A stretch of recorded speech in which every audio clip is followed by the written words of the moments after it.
Namsheweta varandziwa hi vito la Yesu Kreste wa Nazareth. Shwan tirwa hina lankar ririmi la Changana ku hlamusela a hungu ra Xikwembu leswaku hinkwavo lava va vulavulaka ririmi la Xichangana lexa ka hina haleni Mozambique va yamukela a hungu la Xikwembu leri. Hi vulavula nhloko ya mhaka i liranzu ra Xikwembu. Nhloko ya mhaka liranzu la Xikwembu. Hi vulavula hi liranzu la Xikwembu ku va Xikwembu xi rhandzile a vanhu laha hansi ka dyambu. Hi dyondza ka buku la Johani kavanyisa ka 3 hi leyitsongo ya 15. Hi hlayisiwa xileswi hikuva Xikwembu xi rhandzile misava swonghasi xiko xi nyika n'wana wa xona loyi a nga un'we leswaku un'wana ni un'wana loyi a pfumelaka ka yena a nga lovi kambe a va ni vutomi lebyi nga heriki. A tizesetali hikuva a xi rhumelanga n'wana wa xona emisaveni ku ta avanyisa misava kambe a ku ri ku endla leswaku misava yi ta ponisiwa ha yena. Amen. Lili ri la Xikwembu. Lani kombisiwa hi liranzu la Xikwembu ka misava. Tindzimi tin'wana loko ti vulavula hi misava ku hlayiwa ndhawu leyi vanhu va hanyaka ka yona. Majila ku hlayiwa misava vanhu. Xikwembu xi rhandzi misava, xi rhandzi vanhu va misava. Xiko xi nyikela loko leyi ka buku la Xiputukezi hlamusela leswo ku ni misava tiko la ku hanya vanhu. Misava ku hlamuseliwa vanhu va koho lava nga misaveni. Entawu Xikwembu xi rhandzi misava, xi rhandza a vana va vanhu, xi rhandza vanhu swonghasi. Xiko xi nyika n'wana wa xona loyi a nga un'we leswaku un'wana ni un'wana loyi a pfumelaka ka yena a nga lovi kambe a va ni vutomi a na vutomi byi nga heriki. Lani hi nga hlamusela rivaleni leswaku a ku loko xi kombisa Xikwembu liranzu ra xona xi kombisi hi ndlela leyi ya ku nyikela n'wana wa xona loyi nga un'we leswaku lava pfumelaka ka yena va nga ta pfumela. Tixaka hinkwato ta vanhu kusukela kama lowu Yesu a nga fa hi wona a pfuka ku chumeliwa evhangeli ya ku hundzuka hi landzela Yesu, hi pfumela Yesu. Tani Xikwembu xi kombisi liranzu ra xona leswo hina hi vanhu va la misaveni. Xikwembu i moya xi kona tindhawu hinkwato xi le tilweni xi luvela xo xi le tilweni. A hi nga ta swi twisisa timhaka ta liranzu leli loko Xikwembu xi nga pfumelanga a ku titsongohata ha Kriste xi ambala nyama ya vanhu ha Kriste xi xika misaveni xi famba hi milenge ku kota munhu. A hi nga ta twisisa rirhandzu la xona Xikwembu. A hi ta tama hi ku xi kwini Xikwembu xa kona hi ku swi ya xi vona entawu ku ta ka Yesu misaveni i ku kombisa ka liranzu la Xikwembu leswaku xa yi rhandza misava. Loko hi cuka a Bibele hi cuka hi kuma swa ku nkameni ya Moxe ku vekiwi nawu lowu nga chiwa swa nawu wa Moxe. Nawu lowu a wu sindzisa swa ku a xidyoho hinkwavo lava dyohaka teke va khandliwa hi maribye. Nawu lowu nga vekiwa leswaku vanhu va nga khandliwi hi maribye loko va dyoha a va ya va teka xifuwo xa halanyana kumbe xinyenyempfana xa lembe lin'we ntsena se xa ku kala xivati va xi tisa ka muprista leswaku xi ta dlawa matshan'wini ya vutomi la munhu loyi a nyikelaka a nga dyoha loyi a nyikelaka xifuwo lexi. Entawu hi leswi nga mahiwa hi nkama wa nawu. Hi ndlela yoleyo a nawu wu kombisa leswaku a wu hetisekanga a ku kutsula munhu swidyohweni. Ha swi tiva leswaku munhu loko a ambiwe hi Xikwembu a gama a dyoha hakela ridyoho lifu ku hlaya matsalwa então nga itseka munhu kuponisa kupona arifo então ankameni wa now mhaka leyi a yi hlamuriwa hi xiharhi lexi xa ku kala xivati xi nga nyiketiwa so hi lava ku hlaya leswaku xiharhi lexi nga nyiketiwa xa ku kala xivati lexi loko a li voya la ku basa i fanele ku la ku basa ntsena li nga ni mabatibati loko a li voya ya ntima i la ntima ntsena então a vaprista a va ni tilo la ku hlola leswaku ku nga humeli voya la ku hambana ni ya ku basa loko xilo xa ku basa xi nyimpfana lexi va nyikela a vaprista i ntlawa wa valevi lava nga vitaniwile a ku tirha swoleswo swa ku humesa magandzelo ku ta hakela ku hlamula timhaka ta mhamba ya lava dyoheke então leswi a swi komba leswaku ankama wa ku ta ka n'wana wa munhu loyi a nga ta va yena loyi a nga ta hakela minandzu ya vanhu a wu se fika então ntirho lowu nga endliwa wu endliwile kusukela minkambini ya Moshe vaprofita ku ta fika ka Kriste loko Yesu a tsariwa loko hi dyondza a buku la Varoma leyikulu ya 10 leyitsongo ya tinharhu ya muni kahle kasi yile a Kristi a ku hela ka nawu i Kristi a ku hela ka nawu a ku hela ka maendlela ya xiyuda ya ku hakela swidyoho ya ku hakela minandzu i Kriste loko Kristi a tsariwa então vanhu va misava hinkwayo va kuma ku kutsuriwa hi yena Kriste loko va pfumela Kriste va kuma ku kutsuriwa hi Kriste hi lava ku hlamusela leswaku rito la Xikwembu loko Xikwembu hikuva Xikwembu xi rhandzi misava swonghasi xi ko xi nyika n'wana wa xona loyi a nga un'we leswaku un'wana ni un'wana loyi a pfumelaka yena a nga lovi kambe a va ni vutomi lebyi nga heriki a Bibele hlamusela leswaku então a Xikwembu ku ta kombisa rirhandzu lelikulu henhla ka vana va manu xi rhumeli n'wana wa xona Yesu i moya Yesu kambe loko a tila ta tseliwa hi wansati mama ni Maria a endliwa nyama kumbe a nyama leyi hanyaka hikusa a ri moya a moya wu hundzuki nyama wu ya mbali nyama ka khurula Maria tiro loko ambela nyama ali leswaku ku ta hetiseka ali rhandzu la Xikwembu ka vana va vanhu hinkwavo lava va nga dyoha kusukela nkama wa Adamu va kutsuriwa hi ku fa ka Yesu xihambanweni va kutsuriwa hi ntirho wa xihambano wa Yesu Kreste hi mhaka leyo hina va kereka ya evangeli hina va ximoya hina va evangeli va ximoya hikusa ku va evangeli va ku ka va nga va ximoya hina va evangeli va ximoya hi pfumela ka ntirho lowu hetisekeke wa xihambano aka Kriste le Golgotha a ntirho wu hetisekeke loyi a pfumelaka Yesu ani vutomi kamwe kan'wana vutomi loyi a pfumelaka Yesu wa hanya kamwe kan'we wa hanya a ku na nchumu leswi nga ta pfalela leswaku lava pfumelaka Yesu a pona a ku na nchumu ni tu kahle a ku na nchumu hinkwavo lava pfumelaka Yesu va vanisiwa então le ndlela leyi Xikwembu xi nga yi tirhisa para ku ta hlavutela rirhandzu lelikulukumba li nga ka xona Xikwembu i ndlela leyi xi nga yi tirhisa Xikwembu xa hina xa Abrahamu na Isaac na Jacob ku hlamusela a vukulukumba la rirhandzu la xona Xikwembu leswi Xikwembu nga moya loko xo hi byela hi moya swi gamelaka ka moya a hi ta tivisa ku leswaku Xikwembu xi rhandzile a misava kasi xi rhumeli n'wana wa xona loyi a nga tsariwa ri yexe loyi a nga tsariwa ri swakwe ku hlama Bibele man'wana leswaku a ta misaveni leswaku ha yena Yesu hi pfumela leswaku futhi ha yena Yesu hi ta va ni vutomi sweswi hi ta va ni vutomi nkarhi lowu taka hi ta va ni ku pfuka futhi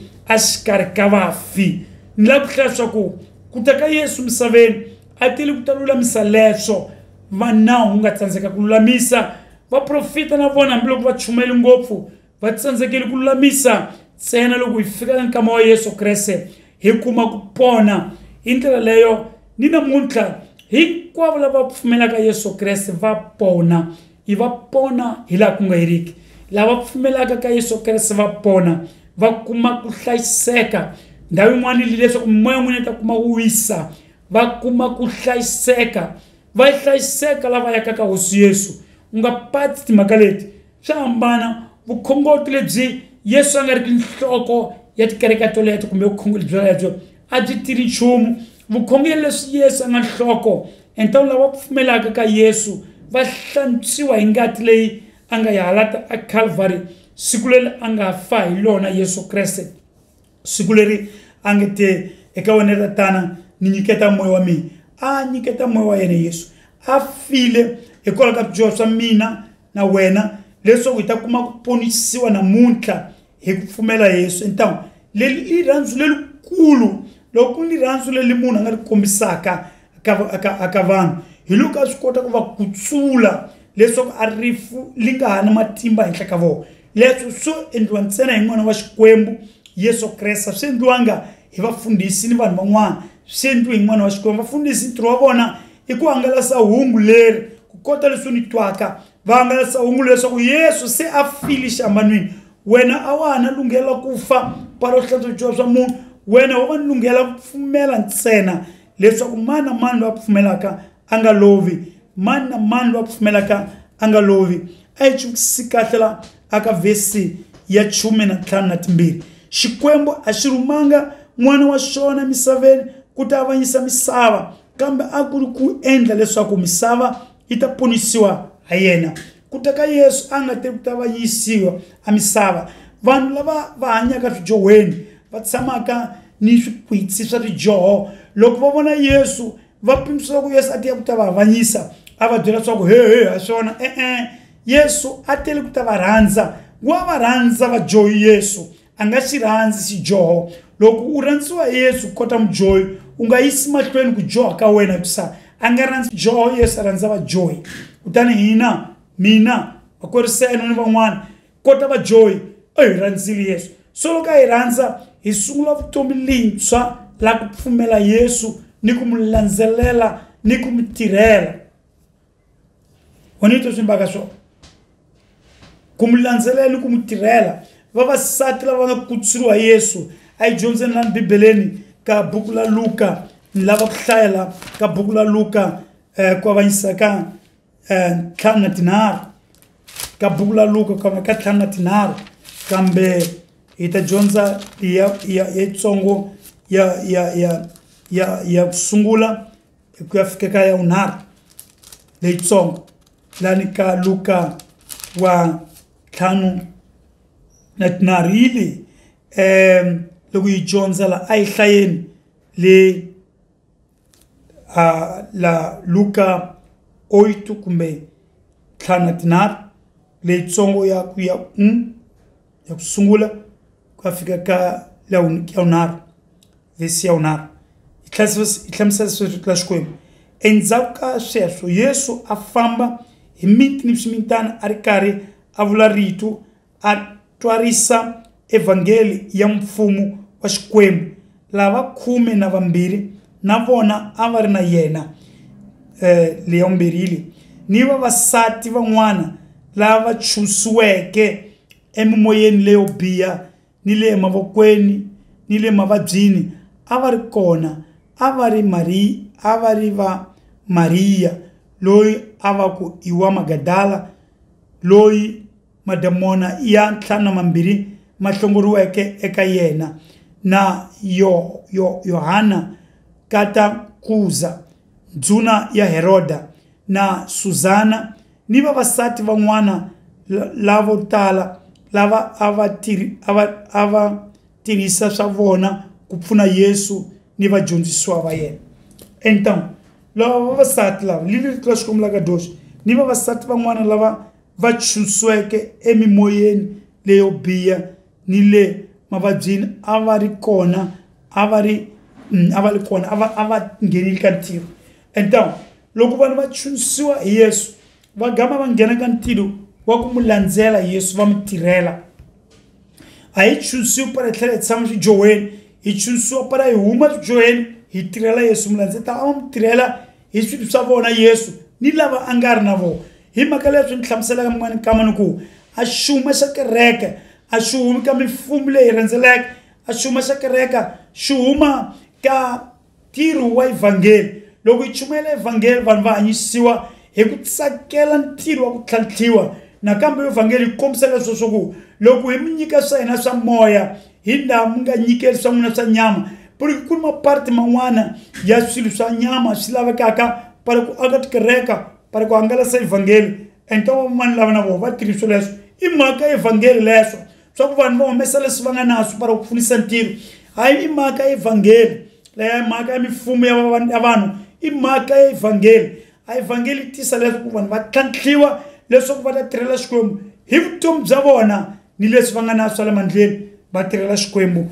xa mina xa Abraham na Isaac leswaku a xi mpfuna entangu tikereke ta ximoya ti tirhisa leswo epuri swin'wana swihanano ka tikereke ta ximoya ku ni mintirho ya ku nyika ni ku nyikiwa ka mintirho ya ximoya hi ku sa swi ve sweswo ni ku sunguleni loko a xikwembu ha Yesu Kreste xi sungulile evangeli ya xona laha ka mabuku ya tivangeli hi dyondzaka kona hi vona mhaka leyi wa vona vavasati lava lani ka buku la Luka vavasati lava a va chusiwile ka mavabyi Maria Magdalena suseliwe tlhelo madimoni mambirhi a munhu loyi se a le xikarawa xa wo madimoni a ni swilo hinkwaswo swi mahiwaka hi vanhu lava va nga tshamiwa madimoni kutani loko a teka Yesu a chusiwa se a sungula ku tirhela xikwembu hi muzimba wa yena lowu nga tirhela vudyoho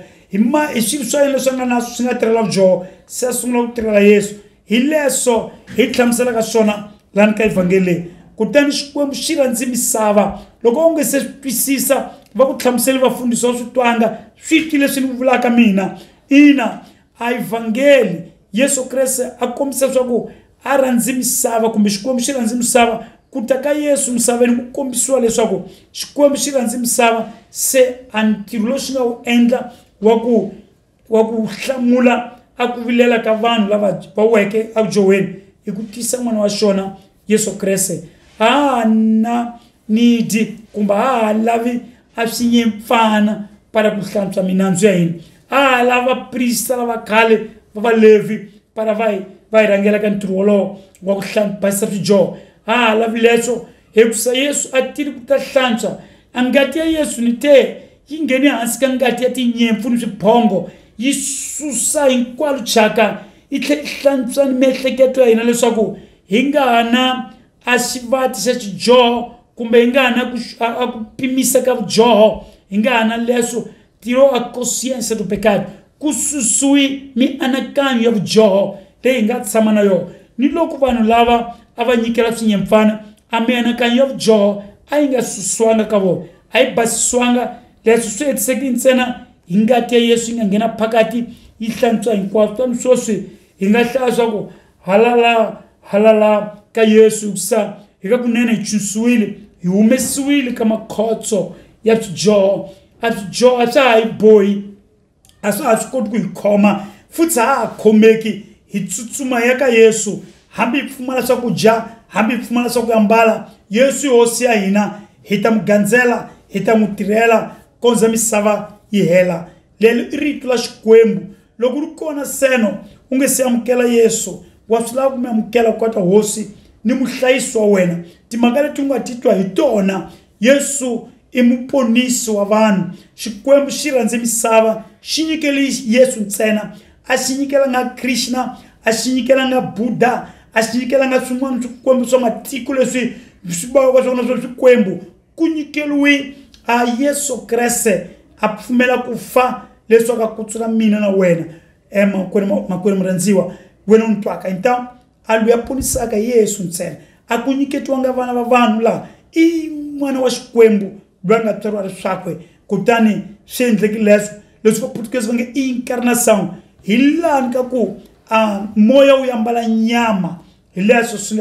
nga hi pfuna kutani Yesu hi ku rhandza ka yena a nyiketi moya wa yena leswaku a fa matshan'wini ya hina a swi hari leswi nga dleteliwa hi vayuda a swi hari leswi swi nga swi koti ku tipimisela hambi ku pimisela hina swi hari leswi a swi nga mpimisa ku fana ni vanhu ya ku hluvuka ku fana na hina a swi nga ta swi kota a ku hi fela hi ku rhandza ka swona a swo sindzisiwa ku fa então Yesu a nga sindzisiwanga ku fa i file hi ku tirhandzela ka yena a fela hina swa tirha rifu la Yesu la tirha a ku hi kutsula aka minandzu hinkwayo hi ku safi ku rhandza loko pfumela u nyikela vutomi lawa ka Yesu u nyima ku dyoha u landzelela Yesu u tshika mitirho ya wena yo biha u nyikela vutomi lawa ka Yesu swilo ta cinca kusukela namuntlha lava ku khongela loko lu kona seno u kala u nga se nyikela vutomi la wena ka Yesu la ku tlakusa voko mfundhisi la ku nyikela vutomi la mina ka Yesu la ku tirhela Yesu ku fana vavasati lava u nga va hlala ka Luka 8 la ku tirhela Yesu então xikhongotelo lexi nga ta hamba xi ta ku pfuna tlakusa voko pfumela u nga tlakusi voko ntsena pfumela hi ku se xikhongotelo lexi ni xi hamba para xi ya fika kaya tilweni la tatanga tshama kona a va ku na xi na tatana ku na Yesu então xi ta fika le wena tshama u pfumela lana u ingisela xikhongotelo lexi hi ku timisela na khongela we xikwembu xa Abraham Isaac na Jacob vona muingiseti lwe a twaka timhaka leti a nga tivi xikwembu a hanyi swidyohweni a fambi ka swidyoho a nga swi twisisanga a va twa va chumayela min'wana mikama nga swi twanga kahle hi tlhela hi chumayela kambe mhaka leyi ya rirhandzu la xikwembu rirhandzu lerikulu la wena hosi leri u nga ri endla loko u nyikela Yesu Kreste hi lava leswaku tatana muyingiseti loyi a twaka timhaka leti a khumbiwa a va a cinca a nyikela vutomi bya yena ka Yesu Kreste hi masiku lama kalaka ma nga heli swi va tano hi masiku xikwembu xa mina xa Abraham Isaac na Jacob teka ndhawu sweswi sungula ku ponisa hinkwavo lava yingiselaka hi ku tsaka hi ku se va twa leswaku a vutomi la vona nhlomulo a va na kurhula kutani va twile timhaka ta Yesu loyi ni muhlayekela hosi ya tintswalo va nyiki tintswalo leswaku va nghena eka xihundla xa mikhongoto va yamukela hi matimba ya Yesu Kreste a ku ponisiwa hi ku a feli swona Yesu a feli ku hi kutsula eka makhombo hinkwawo xikwembu xa Abraham Isaac na Jacob teka ndhawu sweswi sungula ku tirha endla leswikulukumba pfuna hosi hinkwavo va ingiseti lava va tweke timhaka leti leswaku va ponisiwa va chusiwa va humesiwa ka makhombo ni ka masisitema hinkwawo hi vito la Yesu Kreste va nga pfuka ku feni sweswi masiku lama nga heriki a Yesu lo hanyaka amen.